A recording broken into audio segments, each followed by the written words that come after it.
становление, зачин в эпосе, а зачин всегда это что? Это все начиналось с сотворения мира, как мир творился, как рождался этот мир, как рождались там.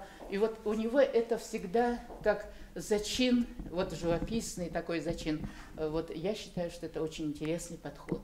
Вот работы Георгия Николаевича Сагалакова вот на этой стене, вот посмотрите, вот работы, есть работы, которые прямо вот по сюжету, там «Белые всадники». «Белые всадники» это вот по-хакасски слово «ах» это значит священный, «ах» это чистый. То есть вот сам образ, вот само слово, значение слова, оно очень богато. Вот, но у него есть сюжеты, они тоже, здесь и картины природы, и вот посмотрите, какая тонкая игра вообще вот цветовых нюансов у него в работах. И вот особенно хочу обратить внимание на вот эти две работы: «Рождение тайги», рождение города, степи. «Рождение степи», да. Вот я считаю, например, что это совершенно новый подход.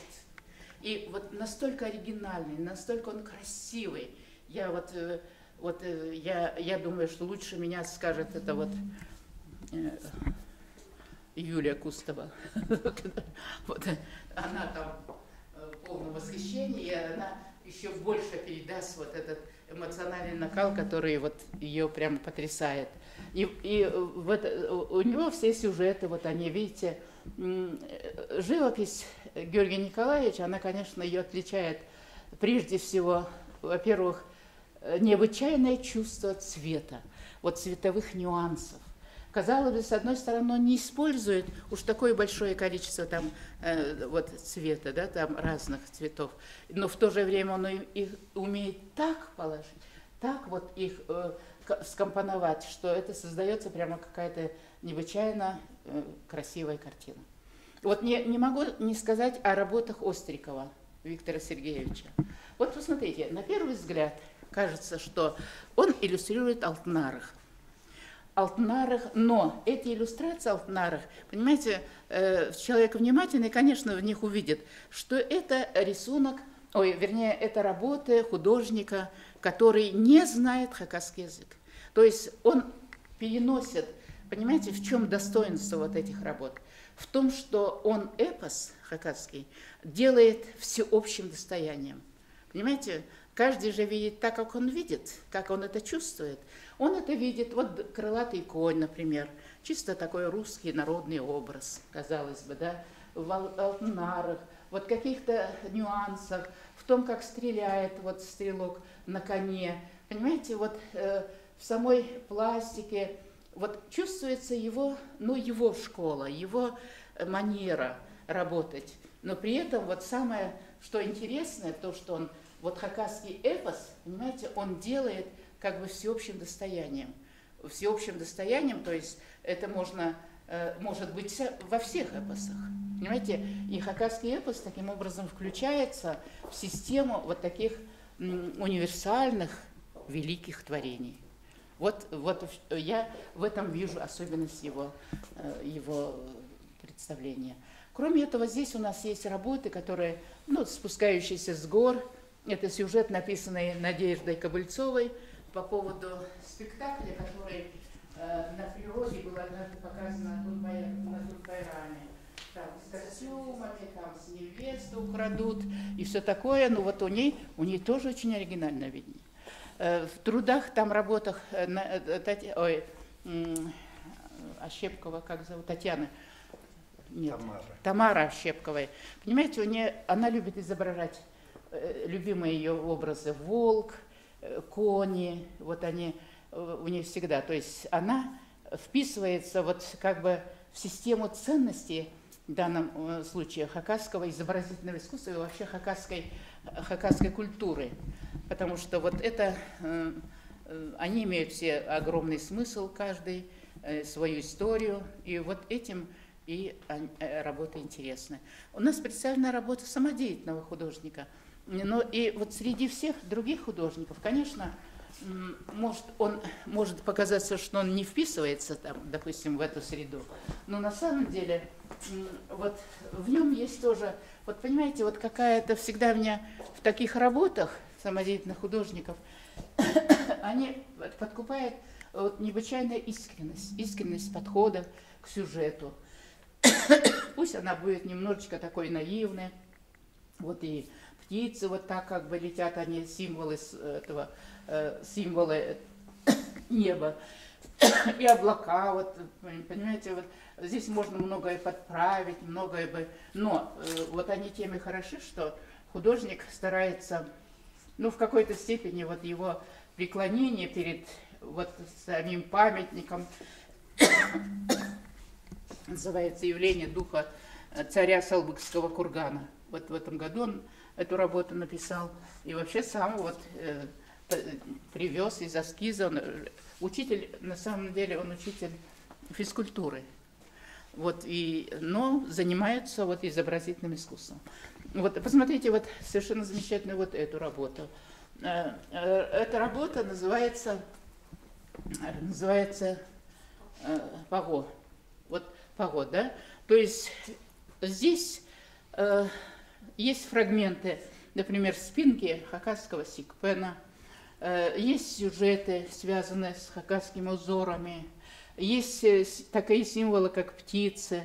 Вот главный символ в центре – это паго, нагрудное украшение свахи хакасской. Вот, и в то же самое время вот есть сюжеты, которые связаны вот с древними представлениями. То есть это и человечки, это лошадь. И вот, понимаете, здесь вот есть некоторые элементы, вот знаете, такого было направления еще в начале 20 века, такой лучистый. Или же они писали вот такими квадратиками, то есть квадратики заполняли, и они оформляли вообще как бы сам фон. Понимаете, здесь это очень хорошая, вообще вот прямо вот замечательная подача самого материала. Она вызывает ассоциации, она заставляет думать. И вот, конечно же, вот все эти работы, представленные на этой выставке, они несут огромную смысловую, содержательную, семантическую нагрузку. И они такие же, как эпос. Это невозможно до конца прочитать, это нужно очень внимательно смотреть каждую работу. И вот в связи с этим я бы хотела, конечно, сказать то, что я не досказала в прошлый раз, это то, что вот эпос является самым главным сокровищем хакасской культуры в целом. Вот если и говорить о том, что отличает нашу культуру, допустим, от других, то это, конечно же, эпос, ее богатство, его богатство. Богатство, которое есть и элементы этнографии, есть, конечно, это совершенно особое мышление человека. Это новый тип, даже вот какой-то незнакомый, но, вернее, сохранившийся вот этот тип мышления.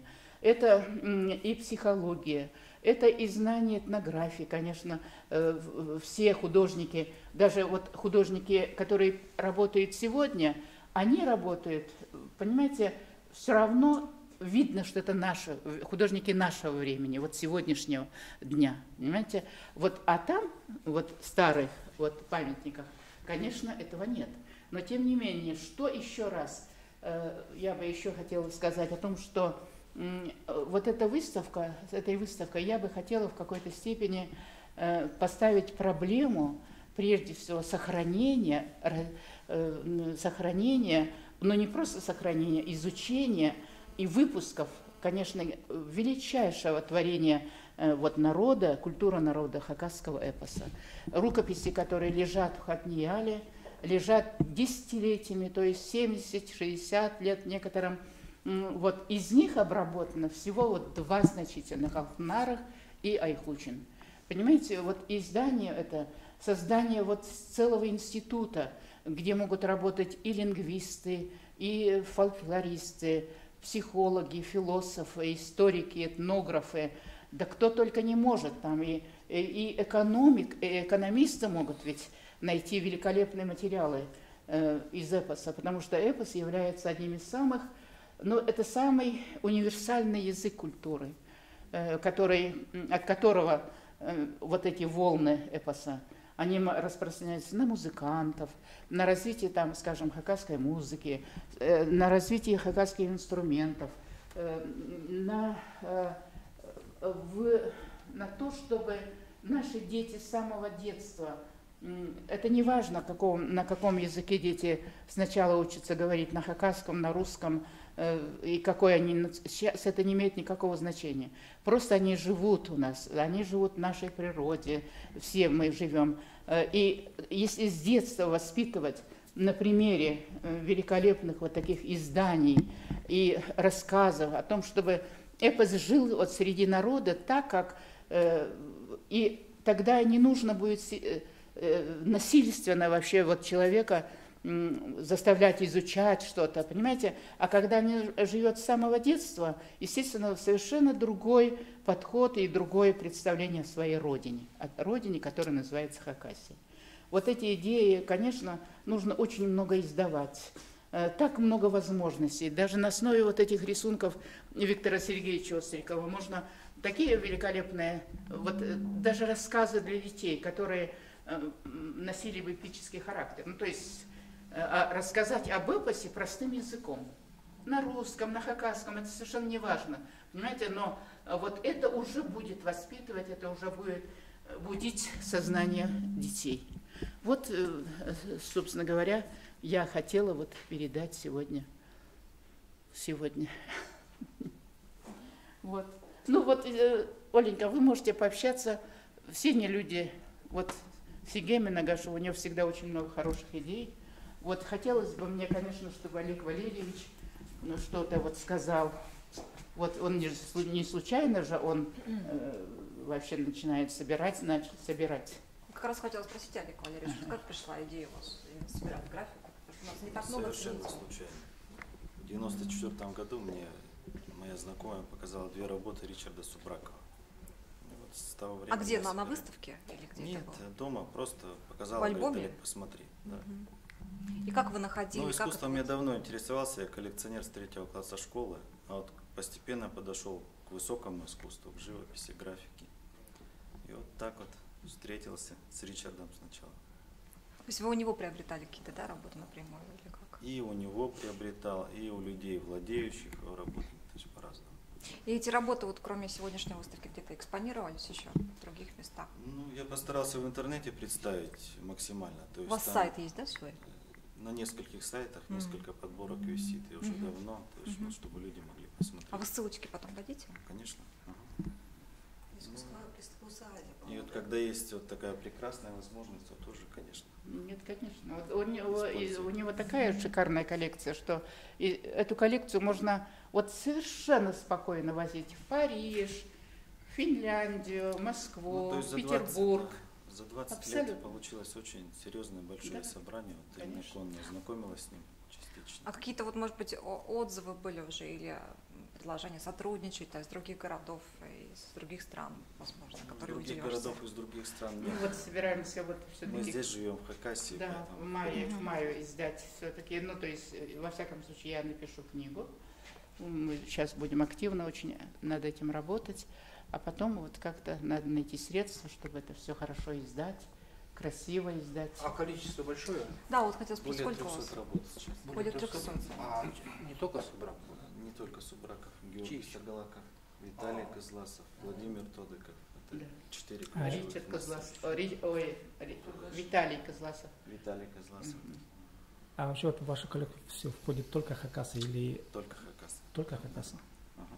У вас нет цели это целевая коллекция. создать некий такой дом, ну помните, как в Москве, да, вот этот вот, такой Я бы с дом удовольствием, искусства. если было помещение, то есть галерея на постоянной основе. Да, Третьяковская галерея. У вас Ну, будет не своя. Третьяковская, потому что показать действительно что.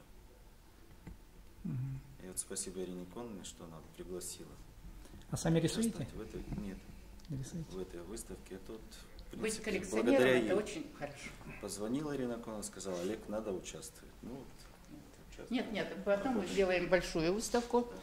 Когда все-таки книгу издадим, это будет очень хорошо, и тогда это будет большая выставка в коллекции. Именно графике посвященной, да? Я так Вот понимаю. из его коллекцию. Мгм. Потом из ее коллекции можно, эту коллекцию, из нее можно сделать вообще несколько выставок. То есть по-разному компоновать выставки. Выставку отдельного художника, например, выставку замечательно. графика Хакассии. Вот знаете что, вот нашу графику Хакассии абсолютно свободно можно вывозить за рубеж. Она будет так же великолепна, как Это очень хакасские шикарная выставка, хай, вот как хакасские вот эти все наши, понимаете? Вот, и она достойна, просто мы как-то, люди, живущие здесь, не особенно хорошо ценим то, что умеем, на самом деле. Вот у нас, вот, я не знаю, кто занимается изданием вот работ? У нас Сергей Геннадьевич Нарылков вот выпускал. У Нарылкова, у него немножко другое направление. Он выпускал художников. у него есть какая-то- Выпускал художников. Да, вот, Козласова работы были отпечатаны, Да, с Козласова, Доможакова да. Александра. Доможакова, да, я даже вступительный текст одна А вот каталог выписала. а Капелька кто издал? Кто-то еще занимается изданием наших художников? Капелька издали в Красноярске, по-моему. Красноярские издатели. Очень дорого получается. Что Нет, вообще книги – это дорогое удовольствие. Это дорого. Но я думаю, что вообще нашему государству нельзя бояться этого. Нельзя бояться вот то, что дорого, потому что это все сохраняется навсегда. Вот я всегда, когда открываю выставки наших художников, вот выставка Георгия Николаевича у нас была отдельная его юбилею приуроченная. Понимаете, ведь народ так хорошо воспринимает. И вот Сергея выставка была совершенно, вот его Чатханов, и с концертом, и со всем, понимаете. Вот, но все это надо, конечно, издавать. А для этого нужно... А у нас вообще всего боятся издать, боятся... Я думаю, что искусство, оно все-таки вот такое высокое искусство, оно должно быть в руках государства. То есть за это должно отвечать государство. Потому что отдельно художника, где он найдет такие средства, особенно сейчас, для того, чтобы все это хорошо издать, сохранить. А потом еще проблема же того, что наши музеи, они думают, что художники вечны. Никто не вечен. Надо же собирать. Вот всего же этого не будет. Надо собирать работы. Вот, и я считаю, что вот то, что у нас такой замечательный коллекционер, это просто замечательно. Человек, который умеет сохранять. Можно я скажу да, пару конечно, слов? конечно. с удовольствием. Я никогда об этом не говорил, даже Олег Валерьевичу, ему не говорил. Но так получилось, что я очень благодарен Олегу Валерьевичу. Как-то он обратился ко мне и сказал: вот графику ты бы мне предлагал, и я начал предлагать. На самом деле он, как дальновидный, что ли, человек, собрал такую коллекцию из работ художников, а так бы они и разошлись бы незаметно. И мы бы тоже потерялись как художники. Конечно.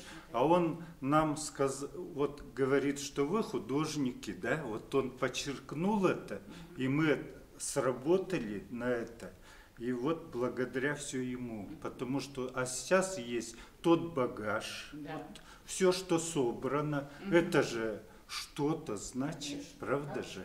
Если, допустим, говорить вот о графиках, действительно мы все разные. У нас подходы разные свои, свой язык графический у нас более. Если мы вот сегодня вы рассказывали вот про те работы, они больше такого декоративного плана, да, они просто переведены на книжную, да, иллюстрацию, и поэтому более совершенно верно. Это прикладные вещи, да.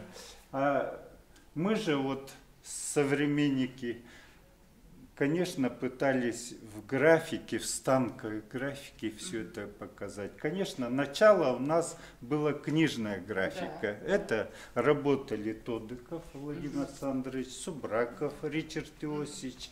И постепенно мы переходим уже на станковые вещи. Но если... Что еще хотел сказать? Мы разные еще...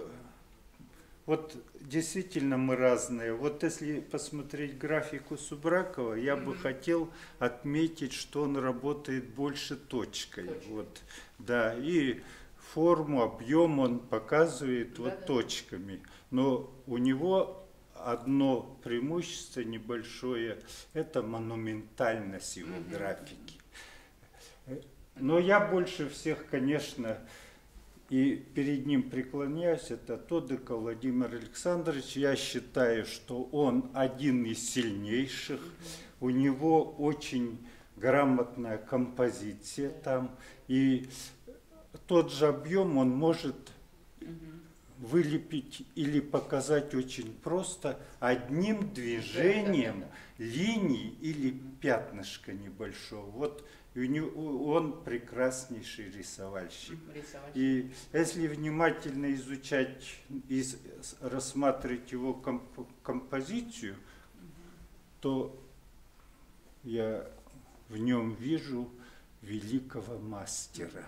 Я даже вот рассматривая работы других художников, я пришел к выводу, как-то он сказал, лет 50, как я, никого не будет, я с ним полностью согласен. Потому что он высшего класса мастер. Если его ксилографии собрать в кучу, все его работы можно возить по всему миру, и весь мир скажет, это большой мастер. Но если говорить о живописи, вот я уже говорил, мы сейчас живем вот сегодня, сейчас, поэтому мы свое творчество пытаемся показать в живописи, в станковой живописи. Это, естественно, все пришло с Запада. Но переходим, грубо скажу, на холст. И мы, опять же, каждый художник хочет сказать свое слово, вот, допустим, выразить себя в живописи. И каждый подходит по-своему. Да, я езжу на этюды, правда, редко. У нас в школе есть автобус свой, мы ездим и на Типсе, и отовсюду, и там тоже берешь что эмоции, и силу, и энергию, потому что вот эта природа, она тебя движет дальше, чтобы можно было дальше работать. Вот у меня много работ с Типсеем связано, потому что я еще раньше ездил туда на этюды и появляюсь там, но я все равно в своих работах опять ухожу в сторону стилизации, стилизации пятен, символами стараюсь работать, потому что да, в реалистической вот форме, в этом направлении очень много художников работает, очень. Мы же ищем все свой язык. Вы заметьте, Ултургашев своеобразен, да? Он свой язык нашел, свой подход показать вот эту древность. А мы больше работаем о древности, об истории Хакасии. Если Ултургашев так, Кызласов, подход у него совершенно другой, да. Он также, а все движется